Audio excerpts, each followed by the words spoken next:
Praise the Lord. இன்றைய வாக்குத்தத்த வசனம் ரோமர் 15:33. சமாதானத்தின் தேவன் உங்கள் அனைவரோடும் கூட இருப்பாராக. ஆமேன். கிறிஸ்துவுக்குள் அன்பானவர்களே, அன்புக்கும் சமாதானத்துக்கும் காரணராகிய சர்வ வல்லமையுள்ள சேனைகளின் கர்த்தராகிய இயேசு கிறிஸ்து நம் அனைவரோடும் கூட இருக்கிறார். அவருடைய கிருபை நம் அனைவரோடும் கூட இருக்கிறது.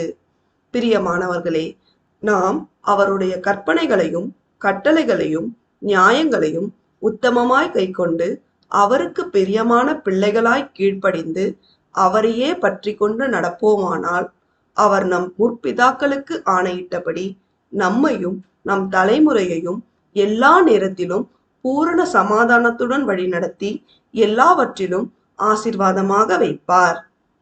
தேவன் நம் அனைவரையும் ஆசீர்வதிப்பாராக. ஆமேன்.